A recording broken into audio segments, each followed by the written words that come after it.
गुरुजी प्रणाम। गुरुजी, शिव और शंकर में क्या अंतर होता है? जी प्रणाम। बहुत बहुत आशीर्वाद सभी भक्तजनों को, मित्रगणों को और जितने भी हमारे श्रोता हैं सभी को बहुत बहुत प्रणाम, बहुत बहुत आशीर्वाद।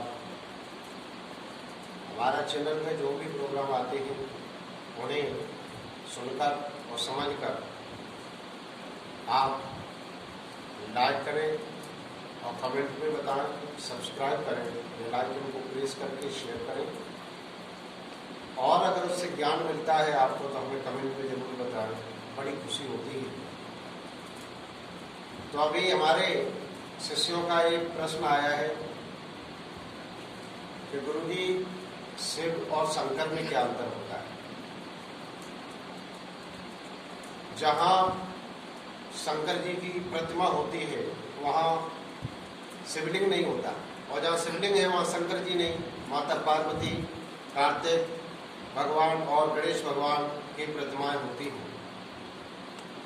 तो हमारे शिष्यगणों के अंदर ये संदेह होता है कि शिव जी और शंकर जी में क्या अंतर है। हाँ, ये सत्य है।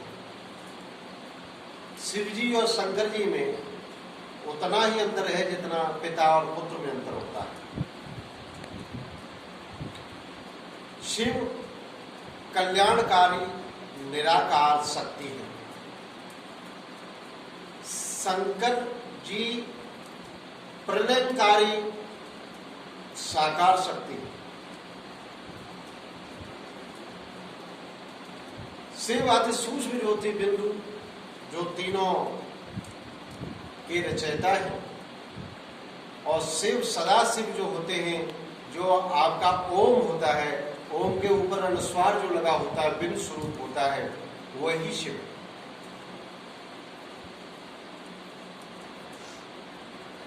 किसी भी मंदिर में आप जाएंगे और मंदिर में जाकर के आप पढ़ेंगे तो उस पर लिखा होगा शिवालय।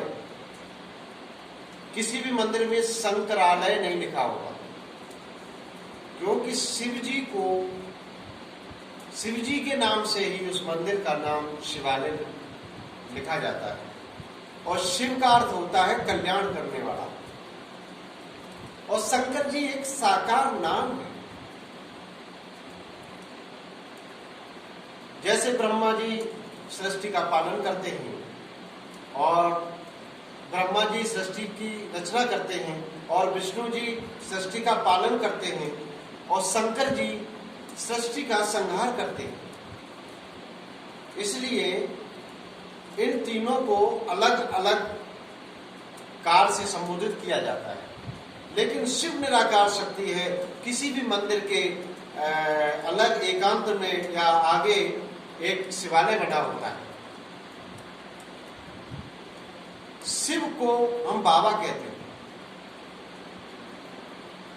बाबा इसलिए कहते हैं, जितने भी हमारे ये देवता हैं वो देवताओं का प्रादुर्भाव सब शिव से हुआ है।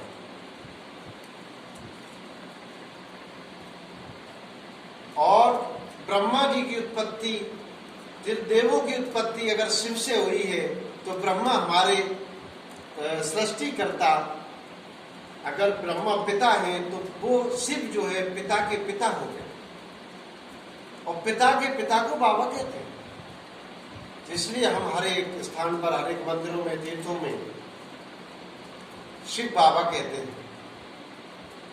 भोले बाबा कहते हैं। तीन गुणों के रचनाकार, देवों के रचनाकार, सदा शिव कल्याणकारी शक्ति। और हर एक पिता ये चाहता है कि मेरे पुत्रों की पूजा हो। तो कहीं भी आपने मंदिर में देखा होगा कि शिवलिंग मंदिर के बाहर बना होता है, वहां पर लोग पूजा करते हैं या नहीं भी करते हैं, वहां सिर्फ परमात्मा को जल चढ़ा देते हैं। वास्तव में जो परमात्मा होता है वो 5 बातों पर निर्भर करता है। शिव परमात्मा स्वरूप शक्ति इसलिए है कि जो 5 बातें हैं कि वो सबसे बड़ा है। सबसे बड़ा तब हो सकता है जब उसका कोई माता पिता गुरु ना हो, और हमारे सभी देवी देवताओं के माता पिता गुरु हैं। तो ये शिव जो निराकार शक्ति है वो इन सबसे अलग है, हटके है। इसलिए शिव जी को कल्याणकारी कहा जाता है और सबके वो जन्मदाता है। इसलिए कभी भी आपने देखा होगा 12 ज्योतिर्लिंग जो है, 12 ज्योतिर्लिंग में वो शिव का प्रतीक है। और जो प्रतिमा स्वरूप है, जो रचना स्वरूप है, वो शंकर जी है, जो त्रिदेवों में आते, त्रिदेवों के हमेशा साथ रहते हैं। और आपने देखा होगा जहां शिव लिंग बना होता है वहां शंकर जी की प्रतिमा नहीं होती, माता पार्वती, गणेश जी और कार्तिक जी की होती है, नंदी की होती है। इसलिए हम सभी भक्तजनों को, श्रोता बंधुओं को बताना चाहूंगा कि शिव बाबा जो है, जो मंदिर के बाहर एकांत में एक मंदिर बना होता है, वहां पूजा होती है।